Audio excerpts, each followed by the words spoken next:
Kahit mainit na tubig, wala.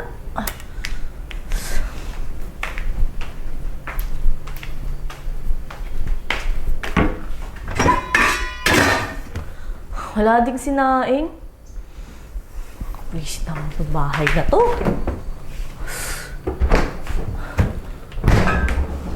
Pati rep, walang laman.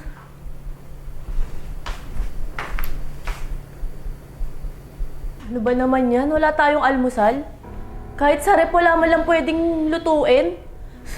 Ramdam na ramdam ko talagang nasa Pinas ako. Buti pa sa ibang bansa, masasarap yung kinakain ko. Aba naman, Letlet. Eh, di bumili ka ng almusal mo. Tsaka magtaka ka kung hindi masarap ang mga kinakain mo doon. Eh, may pera ka ng pambili. Ay, Diyos ko, anak. Eh, ikaw nga eh. Bili ka ng bili doon ng pangluho mo. Tapos puro post ka pa sa social media, di ba? Eh bakit nagre-reklamo ka? Pero ko naman yung pinanggagastos ko pambili sa mga luho ko ah. Ano ba yan, Lelet? Umayos ka ng pananalita mo sa mama mo, ha? Kaya lang naman ganito ang sinasabi sa'yo ng mama mo. Dahil para matuto kang magsinup sa sarili mo.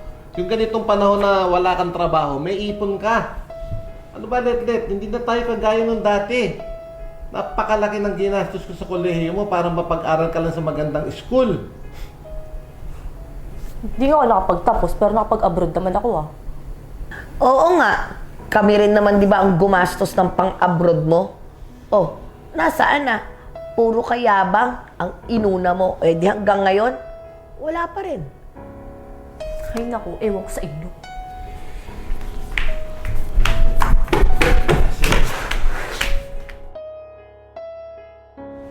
Ganda nga ng bahay nila dito. Uy, si Letlet oh! Letlet! Uy, Letlet! Ko, dito pala kayo. Kamusta kayo? Umuwi din pala kayo dito sa Pinas? Oo, saglit lang kami dito pero babalik din kami Taiwan. Ay, sa Taiwan kayo?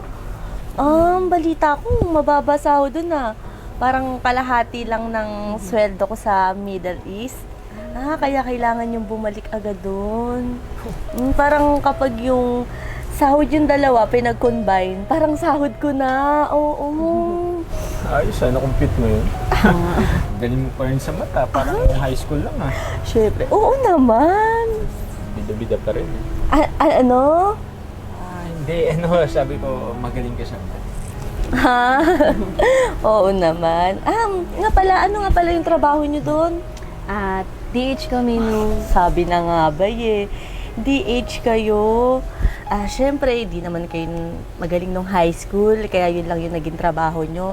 Hindi naman kayo pwede sa office work, di ba? Ang tanga ko rin, di ba? Nagtatanong pa ako. Oo, Letlet, grabe ka din eh, no? Kahit na DH tsaka factory worker lang kami, kahit pa paano nakapag-ipon kami. Tsaka actually, may business na nga kami. May business kayo. Ito naman, di mabiron, offend ka agad. Kaya kayo nandito kasi mangungutang kayo para sa business nyo. Ay! Nandiyan na pala kayong dalawa. Kiko, Roxanne.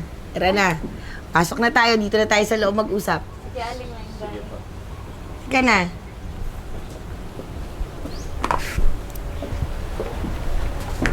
O, umupo muna kayo dyan.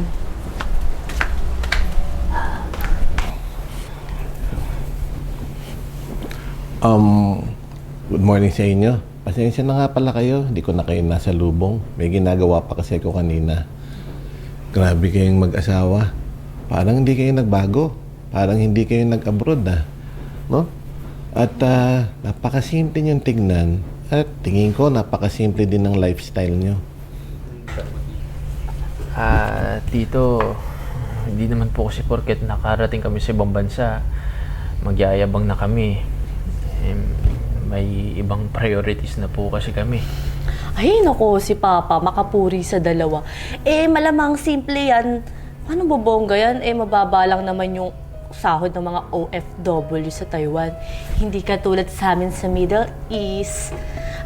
Actually, baka nga kaya nandito yung dalawang yun kasi baka mangungutang sila sa business daw nila. Hoy, Letlet! Huwag kang ganyan magsalita sa kanila. Nakakahiya ka na.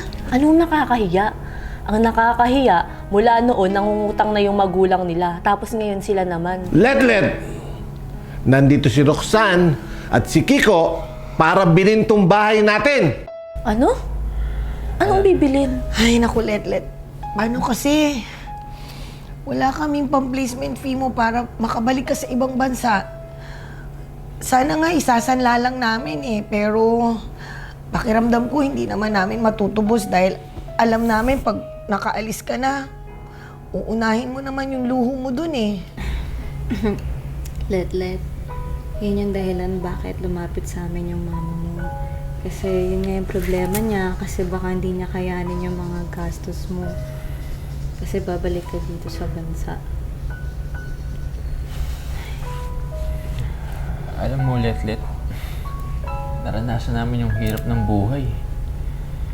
Kaya yun, nagsumikap kami sa Taiwan para makaahon kami. Hindi naman kasi ganito yung buhay namin dati. Oo, hindi ganito yung buhay natin dati.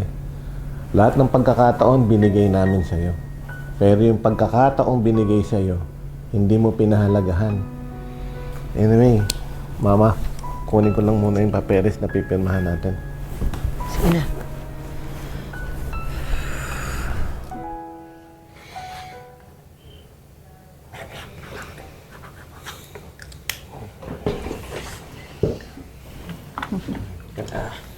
Maraming salamat po. Maraming salamat din sa Maraming inyong dalawa, salamat, ha? Thank you. Sige Sige po, po. una na po kami ha. Tito Bebo tsaka Tita Mingay, salamat po. Salamat.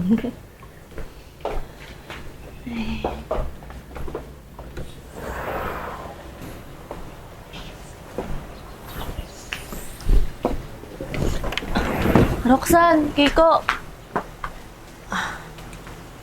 Pasensya na pala sa mga nasabi ko kanina.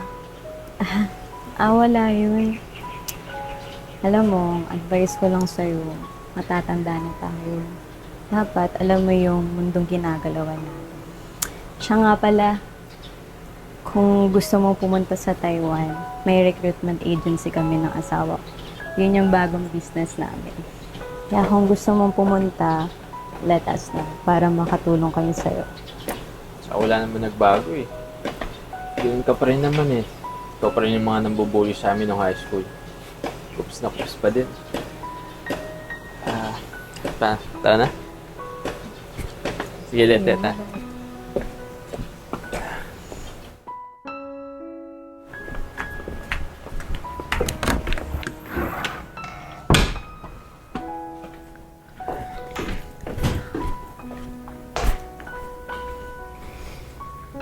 Ano, anak?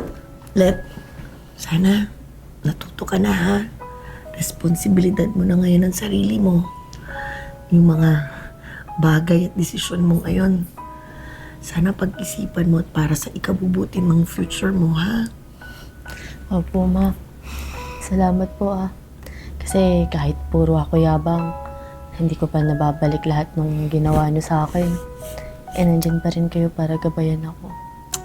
Siyempre naman, mahal ka namin eh. Mahal ko din kayo.